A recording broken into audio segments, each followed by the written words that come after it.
निकालिए, मेरे साथ एक वचन निकाले, कोई निकाले रोमियो की पुस्तक, उसका कोई निकाले 15वां अध्याय और कोई पहला वचन पढ़ो।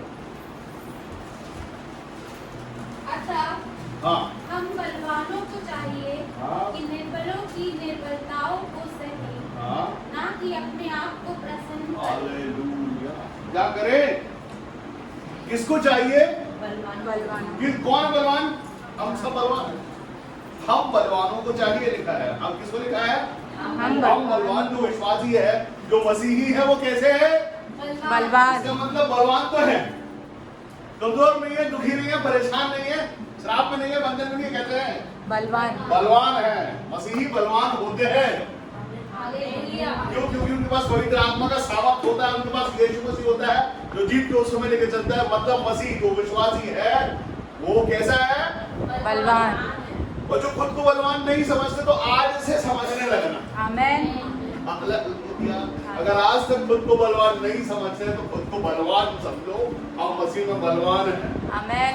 तो पौलुस जी ऐसा कहते हैं यार कि हम बलवानों को चाहिए कि निर्बलों की निर्बलताओं को सहे। निर्बल कौन है? मसीह बलवान, निर्बल कौन है? सर अब हम तो बलवान हैं, तो निर्बल कौन है? जो मसीह में नहीं है और होने के बाद में नहीं है, तो वो है निर्बल, जो अपने आप को बलवान साबित करना चाहते हैं, अपने आप को बलवान दिखाना चाहते हैं, खुद को ज्यादा ताकतवर दिखाना चाहते हैं, उनको सहने के लिए लिखा। हालेलुया। जैसे आप सड़कों पे चलते हो तो बलवान दिखना शुरू हो जाता है। कई जो मोटरसाइकिल पे स्टंट करते हैं, बलवान है, उनको लगता है स्टंट करते हैं, थोड़ा अच्छा जबरदस्त था हिसाब किताब उनका। ऑफिस में कोई दबंग, खुद को दबंग समझते हैं, स्कूल में, कॉलेज में, हर जगह पे जो अपने आप को बलवान समझते हैं, मसीहों के लिए लिखा कि वो उनको सहे। क्योंकि असल में वो दिखावा करते हैं बलवान होने का, लेकिन बलवान वो है जो सहता है। कौन बलवान? जो सहता है, सहने वाला बलवान है, ताकत दिखाने वाला बलवान। यीशु मसीह को जब कोड़े मारे जा रहे थे, वहां दो लोग थे। एक तो खुद को बलवान समझता था, जिसके हाथ में छड़ी थी, जिसके हाथ में बेट था, जिसके हाथ में कोड़ा था। लेकिन इसके पहले कि वो छड़ी यीशु मसीह को पड़ती, उसके पहले से यीशु मसीह तैयार है, वो मालूम है कि अब लगेगी और ऐसी लगेगी। वो कोड़ा जो पड़ने वाला था, तो कोड़ा को पड़ने के पहले यीशु मसीह बलवान, उनको मालूम है कि अब ये पड़ेगा और ये मेरे मांस में गड़ेगा और ये खींचेगा तो जख्म होगा, चोट लगेगी, खून निकलेगा, वो तैयार। यीशु मसीह को पता है मारने वाला बलवान नहीं, मार खाने वाला बलवान। यीशु मसीह ने बोला कि मैंने मारने वालों को अपनी पीठ क्या ऑफर की दिया है और नोचने वालों को गाल दिए हैं। कौन बलवान है? यीशु मसीह बलवान है, सहने वाला बलवान है। उसको मालूम है कि मेरे ये जख्म, ये चोटें सहने से ये सारे संसार का उद्धार, कल्याण और आशीष और चंगाइयां होनी है, इसलिए मैं सहने वाला हूं। यीशु मसीह के ऊपर मुकदमा चल रहा था, मुकदमे के बाद वो तैयार है, बलवान है। उसको मालूम है कि मैं ये करूंगा, उसके बाद ये सारी चीजें होंगी, नोचा जाएगा, मारा जाएगा, सब किया जाएगा, मेरे कपड़े भी फाड़ दिए जाएंगे, हर चीज के लिए तैयार है, क्योंकि वो बलवान है। और उस बलवान का ताकत, सामर्थ और उसका पवित्र आत्मा आपके अंदर है, इसलिए आप बलवान हैं, आप सहते हैं, इसलिए बलवान है। किनको? निर्बलों को। मैं बताना चाहता हूँ, लोगों के जीवन में बहुत सारे लोग हैं जो परेशान हैं। उनको लगता है हम कितना सहते हैं और हम पर कितना जुल्म हो रहा है, कितने बेचारे से, कितनी तकलीफें हैं हमारी, सुनाई तो हमारी सुनते हैं, हमारा काम नहीं करते, वो हमारी लाइफ में कितनी तकलीफें हैं, हमारे काम नहीं बनते, हमारे काम रुके हुए हैं। हम कितना सफर करेंगे, कितना बर्दाश्त करेंगे, और कब तक ये चलता रहेगा, और कभी ठीक होगा कि नहीं होगा, कभी अच्छा माहौल आएगा कि नहीं, ये सिर्फ हम सहते ही रहेंगे। क्यों नहीं हो रहा है हमारे, क्यों है ये अटकल, क्यों है, क्यों समस्या है, क्यों तकलीफ है? हम सीरियस नहीं है। ये पहाड़ लोगों का अगर अलग हो जाए, उसके लिए हम सीरियस नहीं। मैं ये नहीं मानता कि यीशु मसीह झूठा परमेश्वर है। कितने लोग बोलेंगे? परमेश्वर यीशु मसीह सच्चा परमेश्वर, उसने अपनी सच्चाई ऐसे प्रकट की कि अपने प्राण भी हमारे लिए दिए। अपना शरीर, अपनी आत्मा, अपने लहू का हर एक कतरा हमारे लिए दे दो। और वो क्या करते हैं, हम खुद वो मनुष्य सीरियस नहीं है अपनी चीजों के लिए, अपनी आशीष के लिए, अपनी खुशी के लिए, अपने जॉय के लिए, या आप बोल सकते हैं अपने उद्धार के लिए मनुष्य सीरियस है। हालेलुया। अगर वो सीरियस हो जाए तो वो चौथे स्वर्ग तक उठा लिया जा सकता है। आमेन। मनुष्य सीरियस है, लेकिन सीरियस है, फोकस्ड है, उसको मालूम है कि मुझे करना क्या है, क्यों मुझे बुलाया गया, मेरी बुलाहट, मेरी कॉलिंग क्या है। उस कॉलिंग के लिए जिसको मैं जानता हूं उसके लिए मुझे बिल्कुल वैसा हो जाना है जिस काम के लिए मुझे दिया गया वो 100% वो कर दे, अपनी तरफ से 100% करना है। सहना, जो कुछ भी करना पड़े उसके लिए, झूठ नहीं बोलना, नहीं बोलना, चोरी नहीं करनी है, नहीं करना है, इस बात के लिए फोकस हो जाएगी, ये नहीं करना है, ये हमारे लिए अच्छा नहीं है। आदर करना है माँ बापों का, मतलब करना है, एक दूसरे को सहना है, सुनना है, समझना है, करना है, और तब जाके ही होगा।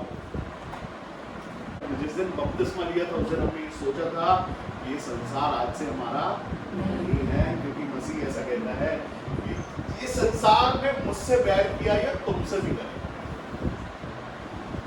यीशु मसीह ने बोला कि जो कोई मेरे पीछे आना चाहे अपने आप में से इनकार कर दे। क्या कहते हैं सिस्टर? आपका डॉक्टर होना, इंजीनियर होना, समझदार होना, बड़ा होना, अमीर होना, जो भी होना, वो नहीं होना।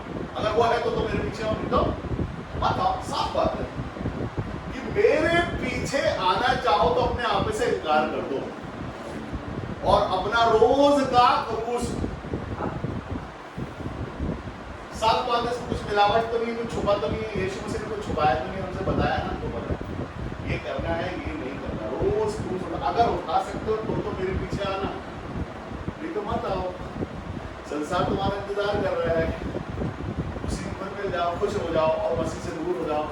वही तुम्हारा पिता, वही तुम्हारी माता, वही संसार, वही अभिलाषा है तुम्हारी, तुम्हारा कुछ लेना देना। अगर जिस दिन आप मसीह में आए तो उस दिन शुरू कर दें कि अब हमें सहना पड़ेगा, ये संसार हमसे बैर रखेगा, संसार का और हमारा कोई मेलजोल नहीं है, कुछ नहीं है, अब तो सहना है। अगर सह सकते हो तो मसीह के पीछे चलना है, नहीं तो आपको ना परेशान है। मसीह का जीवन आसान जीवन नहीं, लोग पुराने लोग क्या सगला रास्ता है, एक एक पल, एक एक सेकंड सहना, सह सकते हो तो मसीह कह रहा हूं। दिन में 20 परीक्षा दे सकते हो, मुस्कुरा सकते हो जख्मों पे, सह सकते हो निर्मलों को, तो मसीह में रहना। रोते रहना, कोड़ते रहना मसीहत नहीं है। रोना कोड़ना और कैसे होगा प्रभु, होता ही नहीं है, ये तो जिस दिन तो विश्वास में आया है तो बढ़ गया है उस दिन से, तो क्लेश मनाने मसीह में आना है क्या? रोने के लिए ये बड़ा दुख है भाई, हम तो हमारे सारे शौक छूट गए, हमारे सारे प्यासा छोड़ देते मसीह के लिए।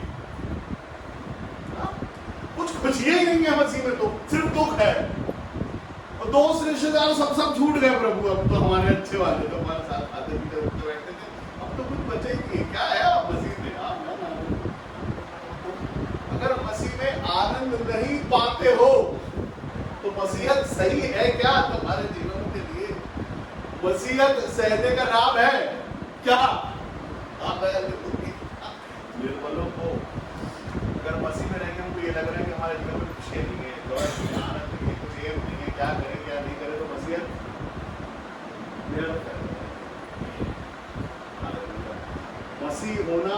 मसीह होने में अगर आपकी तारीफ नहीं हो रही है, आपका चेहरा नहीं चमचमा रहा है, अगर आप खुश नहीं हो रहे हो तो मसीहत व्यर्थ है आपकी।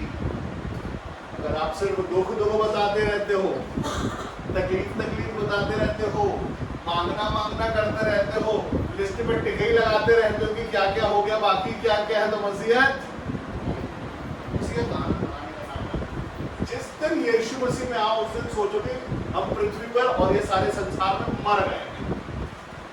जैसे ही पानी में जाओ बपतिस्मा लेने के लिए तो खूब खुशी मना लो, हाथ उठा के सब दोस्तों रिश्तेदारों को याद कर दो। उसके बाद जैसे ही पानी में जाओ तो जब ऊपर आओ तो नई सृष्टि हुआ, नया शरीर निश्चित नई आत्मा हुआ, एक नया व्यक्तित्व हुआ। आप ये सोच लो, जब आप ऊपर आए पानी के तो आप ये सोच लो कि अब मैं यीशु मसीह में एक नई सृष्टि हूं, और जो मैंने पा लिया ये अपनी खुशी से पाया है, कोई जबरदस्ती नहीं पाया, क्योंकि मैं चाहता था कि परमेश्वर यीशु मसीह में हो जाऊं तो तो उसके नाम का पिता पुत्र और पवित्र आत्मा के नाम का मैंने बपतिस्मा लिया है। ये कोई जबरदस्ती नहीं है, मेरा खुशी है, मेरा आनंद है कि मैं मसीही कहलाऊंगा आज से। तो अगर कहलाएंगे तो सारी की सारी प्रधानताएं भी हम पे वास करे, हमारे जीवन के अंदर खुशियां जॉय कम से कम आनंद रहे। हम ये सोचा करें कि अगर विश्वासी हो गए तो कम से कम 3 बार पर प्रार्थना,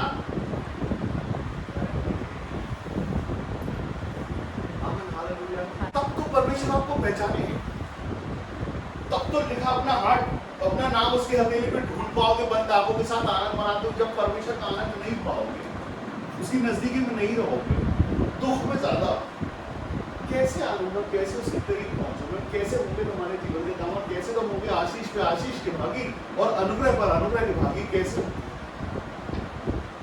क्योंकि अब तो दुख इतना है, तकलीफ इतनी है, सहन इतना है, तो कहां आनंद पाओगे। वचन कहता है निर्बलों को सह लो। अगर आप निर्बलों को सहते हैं तो निश्चित बलवान कहलाते हैं। दुखों को सहते हुए आगे चलते हैं। लिखा है वो मुकुट जो है जीवन का, वो आपके लिए रखा हुआ है। उतने सारे जितना तकलीफ उठा सकते उठा के वहां तक अगर पहुंचने पाए वो आपका। एक समय पर दुख है, एक लेवल पर दुख है, सब कुछ एक लेवल पे, एक समय जब तक नहीं आता तब तक आप तकलीफों को सह। उसके बाद एक समय ऐसा आता है कि परमेश्वर आपके अंदर वो सामर्थ्य भर देते हैं कि ना सिर्फ आप अपने दुखों को, दूसरों के दुखों को भी डांटने लगते हैं, दूसरों के श्रापों को भी डांटने लगते हैं, दूसरों के बंधनों को भी डांटने लगते हैं, देशों की आशीष के कारण बन जाते हैं आप सहते सहते। ये पहली सीढ़ी है। आनंद मनाना, परमेश्वर में आनंद मनाना मजाक नहीं है। परमेश्वर में आनंद मनाना मतलब अगर सबसे पहले आप ईमानदार हो तो परमेश्वर में आनंद मना पाओगे। जब तक आप अपने आप को किसी चीज के साथ बांध के रहोगे, जब तक सहते रहोगे, जब तक दुखों का पीछा नहीं छोड़ोगे तो गठरिया रोज उठानी पड़ेगी, लाद के कमर बैंड करके चलना। बोझ उठाने से पहले बोझ का नाम देख लो, राम रख दो बोझ का, उसको रखो वहीं बोझ का, बोझ के लिए प्रार्थना करो, सबको याद करो, उसको कल 1 किलो कम बनाना चाहिए। आज यही रख के जा रहे हैं उसको, बोझ को यही रहेगा, लेके नहीं चलेंगे रोज, रोज बहुत लानी पड़ता है इसको यही रख रहे हैं। इसका नाम आज से ये है, 1 किलो कम कर देना, बोझ लादने से अच्छा है प्रार्थना करना। आप बोले भारी और चलते हैं, मतलब मस्त तैयार हो, मस्त की ओर डालेंगे और बोझ भी रखेंगे, वो छोड़ेंगे, वो जरूर उठेगा।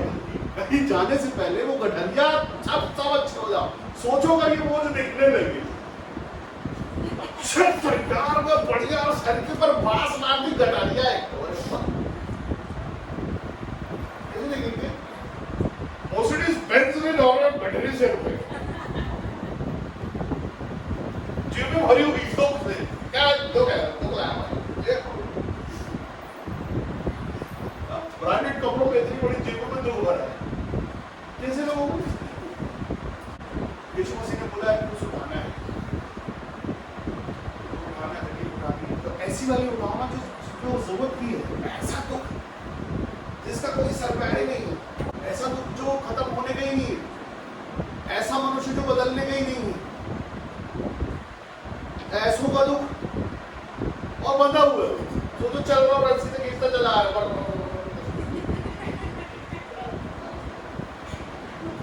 और वो पड़ोसी पीछे अरे रुको तो ये तो ले जाओ तुम्हारा, अरे वो पता ही, वो तरी कब से पता है, इस तरह रहता है, घंटे ही रहता है।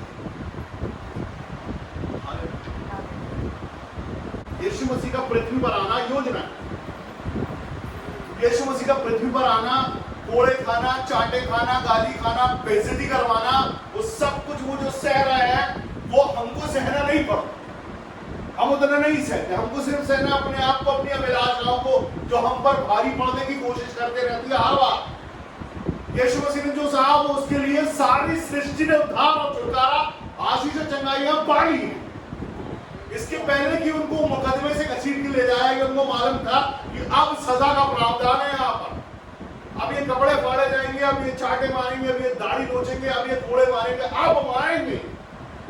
और उसके पहले वो तैयार है उस मार को खाने के लिए, ताकि आप, मैं और हम सब उत्तम से उत्तम के भागीदार बन जाए वहां पर।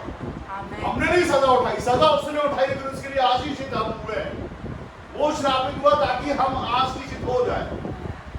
उसके कपड़े फाड़े गए ताकि हम अच्छा पहने, अच्छा खाएं, अच्छे से रहें, अच्छा जीवन आशीषित कर लें। इसके लिए, इसके पहले वो सेहरा था निर्भरों को मारने वालों को लग रहा था कि हम अपने राजा का काम पूरा कर रहे हैं और हम ताकत से मारेंगे इसको, क्योंकि सब यही चाहते।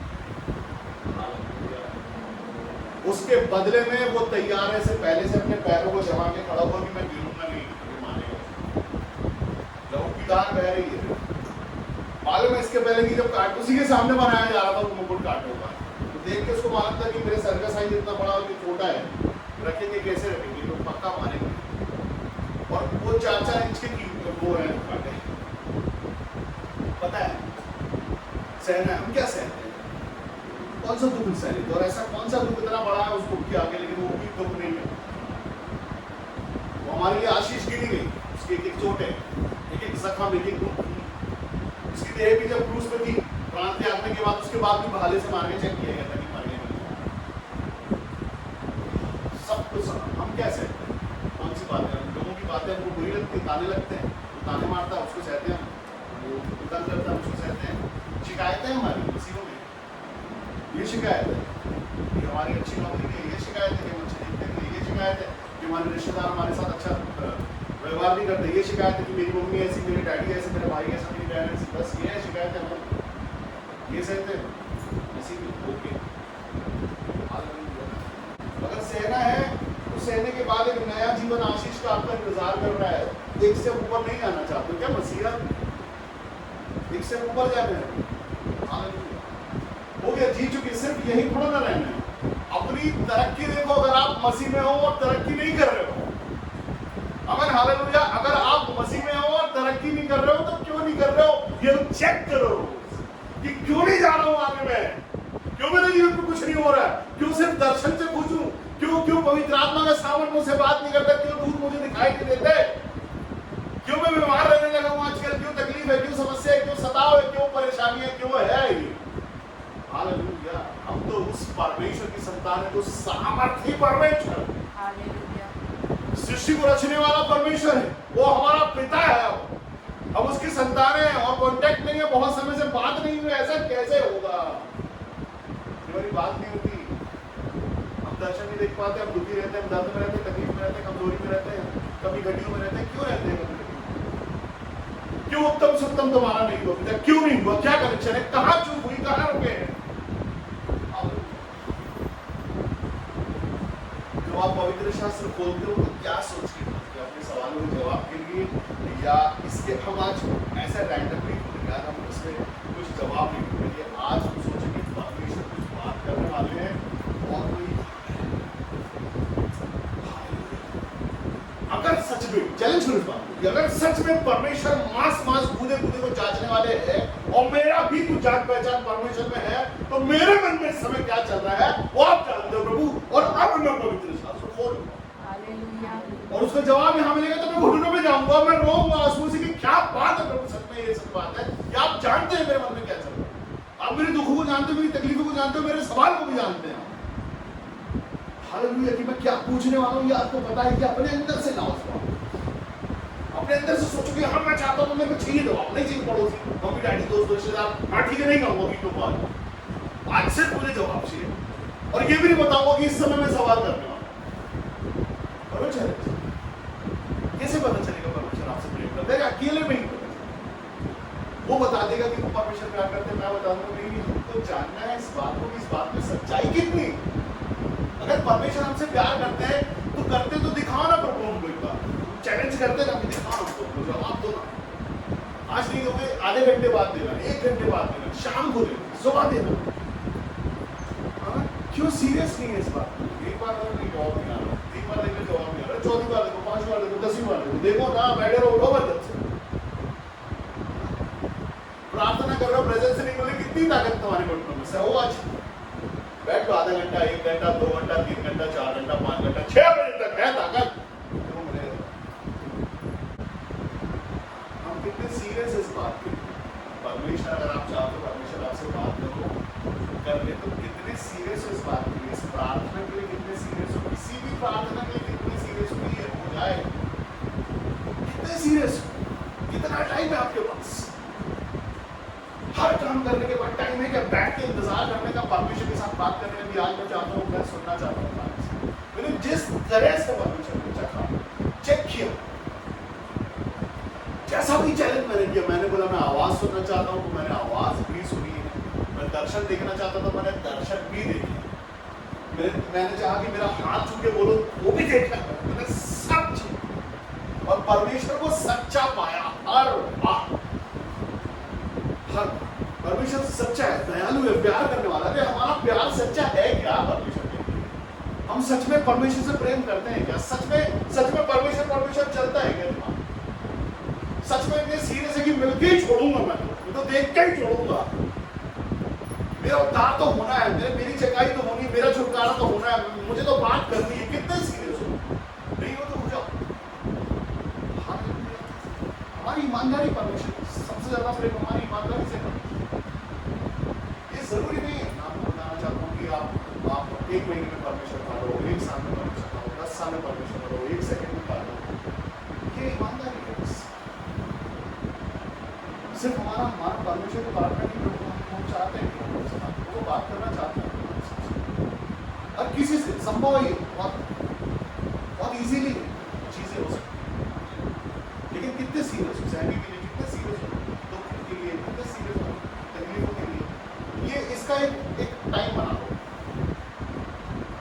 कितने समय से लेके इतने 1 हफ्ते तक हम सिर्फ शिकायत करेंगे। क्या करेंगे? 1 हफ्ता हम शिकायत करेंगे प्रभु आपसे, प्रभु हमारे पास ये नहीं है, ये चाहिए, आप ये नहीं करते, आप ये नहीं करते, ये नहीं करते। उसके दूसरे हफ्ते में आप परमेश्वर से बोलो, प्रभु इस हफ्ते में कम से कम दर्शन देना, कम से कम मेरे कान में आवाज देना, कम से कम वचनों में तो बात कर ही देना। इस पूरे हफ्ते में हम कुछ नहीं करेंगे, हम अपने सवालों को परमेश्वर पिता आपके अधिकार में सौंप के पवित्र शास्त्र खोलेंगे, वो जवाब हमको चाहिए, हम पवित्र शास्त्र में ढूंढेंगे। कम से कम सबसे छोटी चीज ये होती है, सबसे पहले यही होता है लोगों के साथ में, परमेश्वर वचनों से बातें करना। उसके बाद आपके आसपास का क्षेत्र गर्म होने लगता है, उसके बाद दूतों की बड़बड़ाहट सुनाई देने लगती है, उसके बाद तो वहाँ होगा प्रेजेंस ऑफ डस्ट दिखाई देती है, गोल्डी सिल्वर की ऐसे बढ़ना शुरू होता है। अगर पूरा कमरा रोशन हो जाता है, फिर पूरा कमरा महकने लगता है, उसके बाद अपने अंदर से अपने आप को मजबूत महसूस करने लगते हैं। जब आप चलते हैं तो वही ताकत, वही सामर्थ, वही आवाज, वही ताकत, वो आपको महसूस होता रहता है हर बार। आप जिस कोने में जाओगे, आप अंधेरे में चलोगे, आपको दिखाई देगा। ये प्रूफ है। अगर आप परमेश्वर के करीब जाने लगोगे ना, आप अंधेरे में भी चलोगे ना, तो आपका पैर आपको दिखाई देगा कि मैं कहाँ रख रहा हूँ, ये क्या चीज रखी है। ये छोटे वरदानों को मैं बता रहा हूँ, ये तो शुरुआत है, ऐसे स्टार्ट होता है। उसके बाद गाल में उस पार दिखता है, उसके बाद फिर सिविल लाइन दिखता है, उसके बाद फिर अमेरिका भी दिखता है। हालेलुया, घर पे बैठे बैठे। और अभी सिर्फ क्या लोड पड़ा है, और वो लोड भी काय का मालूम, टेंशन का। तो कहाँ से भर टेंशन एक लाइन है सिर्फ यहाँ पर पूरा पवित्र शास्त्र में पूरी लाइन 15वां अध्याय, रोमियों का 15वां अध्याय और पहली लाइन, पहली आयत आता है, हम बलवानों को चाहिए, मतलब हम बलवान हैं कि निर्बलों की निर्बलताओं को सहे, ना कि अपने आप को प्रसन्न करें।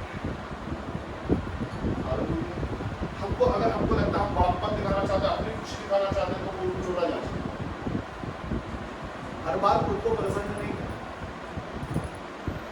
और प्रसन्न अपने आप को कौन करेगा पता है? जो अप्रसन्न है वो, जो पहले से प्रसन्न है वो खुद को प्रसन्न करेगा। क्यों?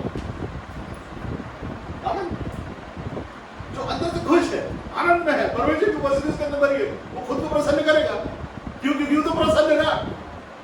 अब वो उसको प्रसन्न करेगा तो नहीं है, मतलब जो दुखी है, जो परेशान है, निर्बल आया तो सर पे हाथ करो, वो भी प्रसन्न हो जाएगा। क्योंकि तुम तो प्रसन्न हो ना। एक निर्बल दूसरे निर्बल को कैसे सह लेगा? अरे छोड़ो, तुम तो यही कर, तुम्हारा तो कपड़ा ही यही जब देखो तो बोलते रहते। नहीं, ये जब होगा जब तुम आशीषित होगे, तो प्रसन्न होगे परमेश्वर में कि तुम तो बलवान हो ना। तो बलवान तो प्रसन्न भी होगे ना। बगैर प्रसन्न के बलवान हो नहीं सकते। हालेलुया। अगर आप प्रसन्न नहीं हो तो बलवान बन नहीं सकते, और अगर बलवान हो तो प्रसन्न नहीं हो, ऐसा हो नहीं सकता। हालेलुया। परमेश्वर के सामने परमेश्वर अपना आत्मा जब आपके अंदर उंडेलते हैं, उसके पहले उस जगह को चेक करते हैं ये बर्दाश्त कर पाएगा कि नहीं। हालेलुया। मेरा आत्मा इसके अंदर रह पाएगा कि नहीं। अभी एक कांच की पतली बॉटल है, गर्म पानी डाल दो, उसमें क्या होगा? तो हम देखेंगे कि थिकनेस इसमें ये सह पाएगा। तो ये मनुष्य भी छोटी सी बुद्धि का नमूना है। और परमेश्वर अपना आत्मा किसी में प्रकट कर रहे हैं, किसी में डाल रहे हैं, तो मनुष्य कैसा होगा? हालेलुया। एक आपका शरीर है कि आपकी आत्मा एक साथ दो व्यक्ति होते हैं। अगर वो दोनों एक साथ मिलकर प्रार्थना करने का मूड बना ले और प्रार्थना करे तो स्वर्ग पृथ्वी बना सकता है। आमेन। आप पूरे शहर के सामने अकेले खड़े हो सकते हो। आप एक तरफ से आशीष चंगाई छुटकारा बांट सकते हो, तो दोनों व्यक्ति वेट करोगे तो युद्ध तो वही है। आत्मा चाहता मुझे वर्शिप करनी है और शरीर कहता थोड़ी देर और सो लेता है। आत्मा होता बड़े लेजी है, शरीर आत्मा बोलता है शरीर हाँ ठीक है अभी आज सुबह रोज होता ही नहीं। जिस दिन जीत जाओ, सीरियस होना पड़ता उस चीज की, सीरियस होना है। आत्मा चाहता वर्शिप करना, ठीक उठ जाओ, खड़े हो जाओ, 3 बज रहा 4 बज रहा 5 बज रहा से मतलब नहीं, उठ जाओ। क्या करना है? घुटने में जाना, चलते जाएंगे। क्या करना है? मयूर सा बोलना, चलो बोल रहे। सबसे बड़ा कौन है वो निर्बल जिसको सहना है? शरीर। सबसे बड़ा निर्बल बहुत काम किया है, समझ नहीं सकते हैं कैसे उठता है। थोड़ा 9 महीने उठेंगे, कल भी ज्यादा जाके काम आता और ऑर्डर हुआ करो। चल लेटे लेटे कर लेते हैं, पैरों में डोला घुटने में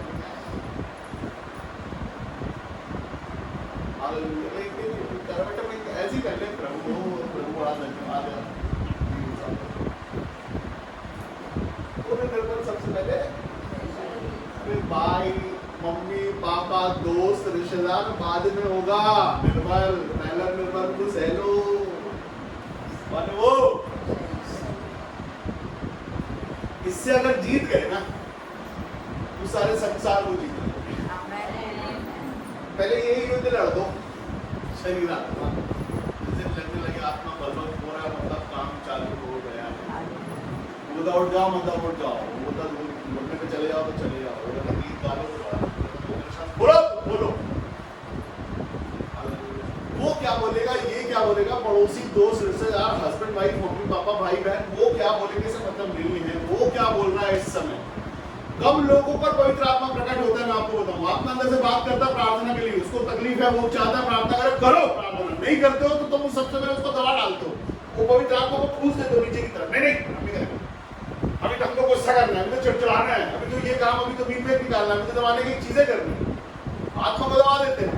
आत्मा चाहता प्रार्थना को छोड़ दो सब, जैसा कि हालेलुया सबकी रहने जाना है, पानी करना है, ये करना है, रोटी बनानी है, सब कुछ करना है, ठीक है करना है।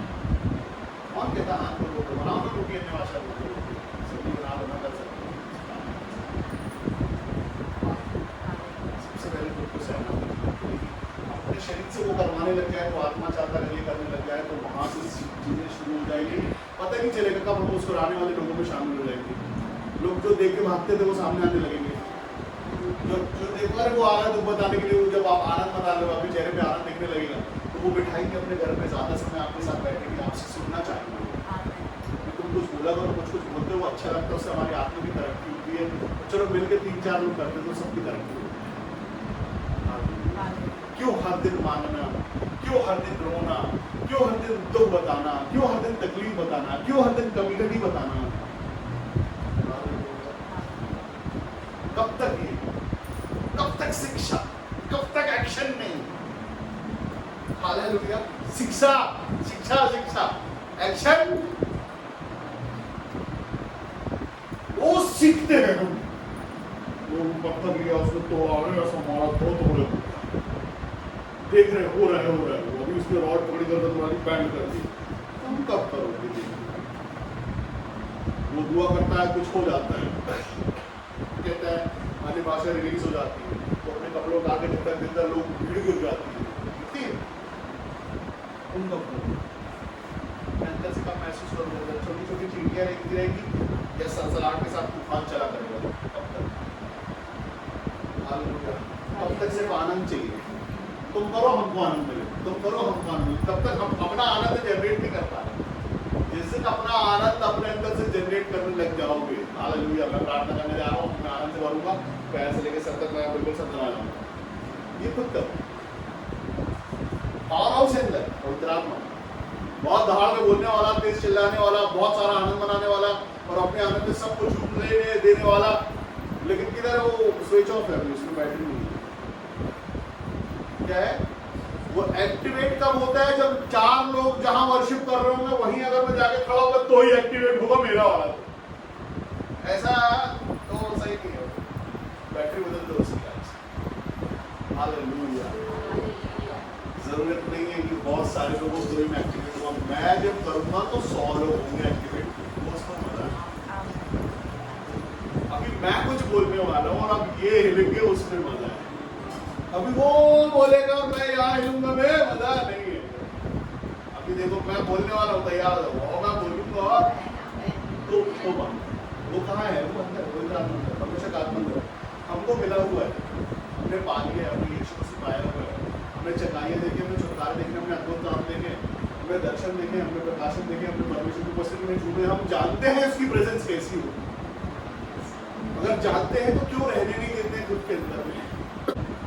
जहाँ बैठे अपनी आंखों को बंद करें,